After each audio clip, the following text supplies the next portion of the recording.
अस्सलामुअलैकुम। वहदत तासुर की इस्तिलाह आसान होने के बावजूद भी बहुत से तलबा को समझ नहीं आती। यही वजह है कि कुछ तलबा ने कमेंट्स के जरिए मुझसे मुतालिबा किया कि मैं वहदत तासुर को आसान अल्फाज में उन्हें समझा सकूं। मैंने कोशिश की है कि वहदत तासुर को इंतहाई आसान अल्फाज में वजाहत के साथ आपके सामने पेश करूं। मुझे उम्मीद है कि आप इस वीडियो के जरिए वहदत तासुर का आसान सा फलसफा समझने के काबिल हो जाएंगे। वहदत तासुर के लफ्जी मानी की बात की जाए तो वहदत एक को कहते हैं और तासुर असर पड़ना। इस तरकीब के मानी हुए एक असर पड़ना यानी किसी भी वाक़िए कहानी से जब हमारे जहन पर एक असर पड़े या एक ही सबक मिले तो हम इसे वहदत तासुर कहते हैं। वहदत तासुर अफसाने की सबसे बड़ी खुसूसियत है, ताहम इसके साथ साथ ये खुसूसियत दीगर असनाफ में भी नजर आती है। जैसा कि खाका एक ऐसी सिन्फ है जिसमें भी वहदत तासुर की खूबी पाई जाती है। वहदत तासुर को मजीद बेहतर अंदाज में समझने के लिए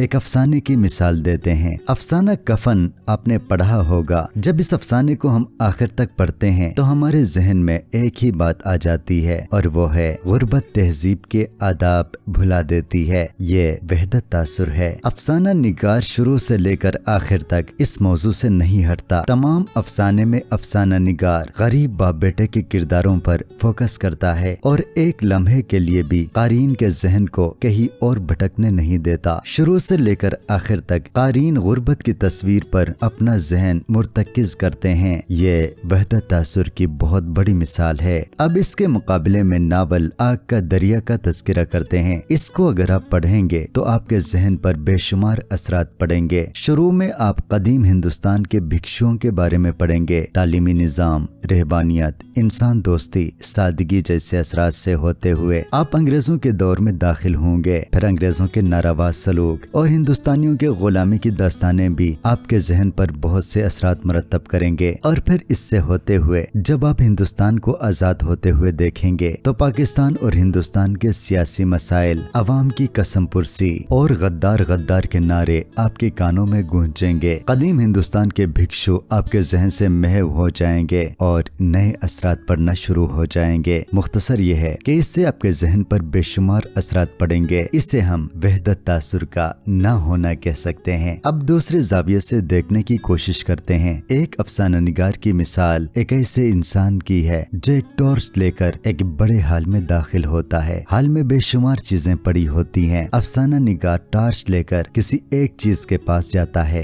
और सारी रोशनी उस एक चीज पर डाल देता है और हमें उस चीज के बारे में बताता है और हम उस एक चीज के बारे में जानने के काबिल हो जाते हैं। हमारे जहनों पर एक असर पड़ता है। जबकि एक नावल निगार और दास्तानगो की मिसाल भी उसी शख्स के जरिए दी जा सकती है कि नावल निगार या दास्तानगो एक टॉर्च लेकर एक बड़े हाल में दाखिल होते हैं, लेकिन वो किसी एक चीज को फोकस नहीं करते बल्कि हाल में मौजूद बहुत सी चीजों के बारे में बताते जाते हैं, जिससे हम हाल में रखे हुए बहुत सी चीजों के बारे में जानने के काबिल हो जाते हैं। हमारे जहनों पर मुतादिद असरात पड़ते हैं। मुख्तसर यह है कि अफसाना निगार कई वाक़ियात की कहानी हमें नहीं बताता बल्कि एक ही वाक़े को कहानी की शक्ल में हमारे सामने पेश करता है। लेकिन याद रखें, इसका यह मतलब नहीं है कि हर अफसाने में एक ही वाक़या बयान होगा। एक से ज़ायद वाक़यात बयान नहीं होंगे। ऐसे अफसाने भी हैं जिनमें एक से ज़ायद वाक़यात बयान होते हैं, जिनसे हमारे जहनों पर एक से ज़ायद असरात भी पड़ सकते हैं। तब हम ये कहते हैं कि इस अफसाने में वहदत तासुर की खूबी कम है या